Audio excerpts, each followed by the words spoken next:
Dabhoi road ઉપર પલાસવાડા ફાટક પાસે કાચો રસ્તો બનાવવામાં આવી રહ્યો છે, જેને લઈને ઉડતી ધૂળની ડમરીને કારણે તો બીજી તરફ ખાડા અને ટ્રાફિક જામને કારણે વાહન ચાલકો હેરાન પરેશાન થઈ રહ્યા છે। ડભોઈ તાલુકાનું પલાસવાડા ગામ હાલમાં માર્ગ અને રેલવે તંત્રની બેદરકારીનું કેન્દ્ર બન્યું છે। સ્ટેચ્યુ ઓફ યુનિટી તરફ જતો આ મુખ્ય માર્ગ છેલ્લા 1 મહિનાથી વધુ સમયથી વાહન ચાલકો માટે મોટી આપત્તિ સાબિત થઈ રહ્યો છે। ધૂળની ડમરીઓ, ઊંડા ખાડા, સાંકડો રસ્તો અને ટ્રાફિક જામ જેવી સમસ્યાઓને કારણે રોજબરોજ અવરજવર કરતા નાગરિકો, વિદ્યાર્થીઓ અને પ્રવાસીઓ હેરાન પરેશાન છે। પલાસવાડા ફાટક પર રેલવે દ્વારા નવીનીકરણની કામગીરી ચાલુ હોવાથી છેલ્લા લગભગ 1 મહિનાથી રસ્તો સાંકડો કરી દેવામાં આવ્યો છે। ડામર વિનાની સપાટી બનાવી આગળ પાછળના ભાગે માત્ર મેટલ અને કપચી નાખી દેવામાં આવી છે, પરંતુ તેના પર ડામરનું પડ ચડાવવામાં આવ્યું નથી। આ અધૂરી કામગીરીને કારણે રસ્તા પર ધૂળની ડમરીઓનું સામ્રાજ્ય છવાયેલું છે। આ જગ્યાએ ટ્રાફિક જામ થતાં કલાકો સુધી સમયનો વેડફાટ થઈ રહ્યો છે।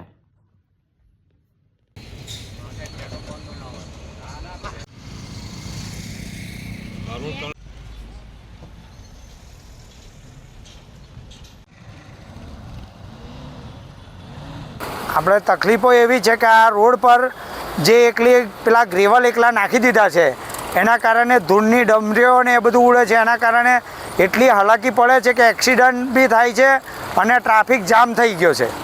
અને એના કારણે આ બાજુ ભીલાપુર સુધીની લાઈનો છે અને આ બાજુ પલાસવાડા હનુમાનજી લગીનની લાઈનો છે અને એના કારણે કકરાટો ઊભા થાય છે અને ધૂળ બહુ જ ઉડે છે અને પ્રદૂષણ જેવું લાગે છે।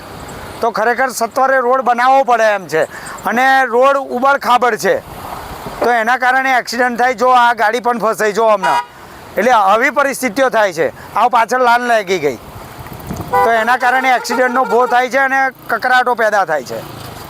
તમારી શું માંગ છે? મારી માંગ એ છે કે સત્વરે રોડ વહેલી તકે બનવો જોઈએ। ફાટક ખુલ્લા મોટી કરી અને ફાટક બી મોટી કરી છે, પણ રોડ નથી બન્યો તો શું થશે? મુશ્કેલી મોટામાં મોટી એ છે। તકલીફ સાહેબ, પલાસવાડાના એક નાગરિક તરીકે મારા ગામની અંદર જે ફાટક ગયેલી છે રેલવે, અને આ જે ધૂળ ઉડે છે એટલે દરેકને તકલીફ છે। આવતા જતાં દરેક રાહતદારીને તકલીફ છે, પછી ગામના લોકોને તકલીફ છે। તો વહેલી તકે આ મંજૂરી મળે અને વહેલી તકે ફાટક ખુલ્લી કરે। ફાટક ખુલ્લી ના કરે તો વહેલી તકે એનું કામ પૂરું કરે, એવી અમારે માગણી છે।